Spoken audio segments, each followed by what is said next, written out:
बाबूजी, आत्मा की 84 लाख योनि में गति क्यों होती है? देखो, मैंने बताया ना कि जो आत्मा की आदि में भी, शुरुआत में भी जो आत्माएं बनी, जो आज से 1550 खरब साल पहले बने, समझो ब्रह्मा द्वारा सर्जन हुआ, तो वो भी सर्जन करते गए, सर्जन करते गए, सर्जन करते थे, उसकी आत्मा में पावर तो डाउन होती गई ना जी। और फिर समझो कि खरबों खरबों खरबों बनते गए, फिर लेयर बन गए, ऊपर के 7 लेयर बने, जो कहते हैं भूलोक, बुबुलोक, स्वर्गलोक, महालोक, जनलोक, तपलोक, फिर ब्रह्मापुरी, विष्णुपुरी, शिवपुरी, परमधाम। तो फिर नीचे नीचे धरती की जरूरत पड़ी, मनुष्य भी बन गए, मनुष्य से फिर नीचे गिरते गए, मनुष्य भी पाप कर्म करता गया, तो 7 पाताल लोक बने, अतल, वितल, सुतल, रसातल, महातल, पाताल बने। फिर इसे और भी आत्मा, मतलब वो 84 लाख योनि में जाती है, मतलब आत्मा में पावर खत्म हो गई ना, खरबों साल के बाद हो गया ना, ये अरबों साल के बाद होता है ना। तो आत्मा की पावर डाउन होती है, आत्मा में पावर, जब शिव में भी पावर खत्म हो जाती है। बाबूजी, 84 लाख योनि में जाना आत्मा के लिए कंपलसरी है?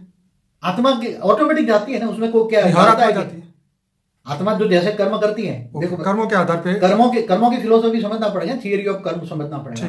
तो कर्म जब आत्मा में पावर नहीं रहता, कर्म पाप करता है, तो नीचे गिरकर पाताल लोक में, फिर नरक में भी जाती है ना, 55 करोड़ नरक है नीचे। ठीक है।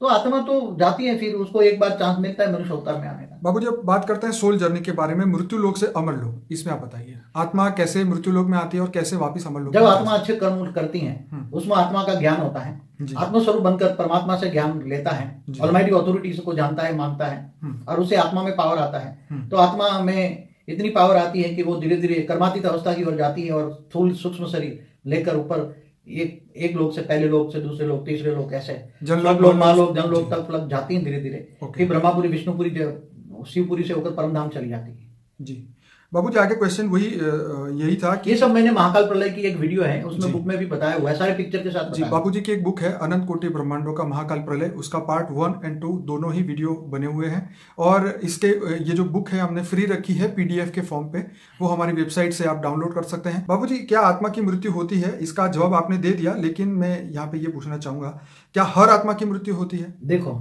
मैं आपको एक बताऊं, जो हाई कैटेगरी के आते हैं, जब ब्रह्मांड की, इस ब्रह्मांड का सर्जन किया हुआ है जो आत्मा है, तो ब्रह्मांड का जब विसर्जन होता है, शिव सूर्य में जब होता है, ब्रह्मांड में शिव सूर्य में प्रवेश करके काल अग्नि पैदा करके पूरे ब्रह्मांड का विसर्जन करता है, तब उस आत्माओं का भी विसर्जन होता है। ऐसी तरह शिव भी महाशिव की रचना है, तो महाशिव जब यहाँ कहते हैं ब्रह्मा का 100 साल बराबर महाशिव की एक पल, तो जो ये शिव का भी अंत हो जाता है ना। राइट। शिव भी जब अनंत कोटि ब्रह्मांडों का महाशिव, इसमें तो शास्त्रों में लिखा है ना, महाशिव प्रतिपल अनंत अनंत ब्रह्मांड बनते हैं, बिगड़ते। महाशिव की एक पल बराबर ब्रह्मा का 100 साल। तो महाशिव की एक पल अनंत अनंत ब्रह्मांड बनते हैं और बिगड़ते हैं, तो शिव की भी आयुष खत्म हो जाती है, और महाशिव की भी आयुष खत्म हो जाती है। महाशिव माना आकाश गंगा का मालिक, गैलेक्सी का मालिक, ऐसे खरबों गैलेक्सियां हैं, आकाश गंगा है। तो महाशिव जो परम महाशिव होता है, यूनिवर्स का मालिक, वो भी जब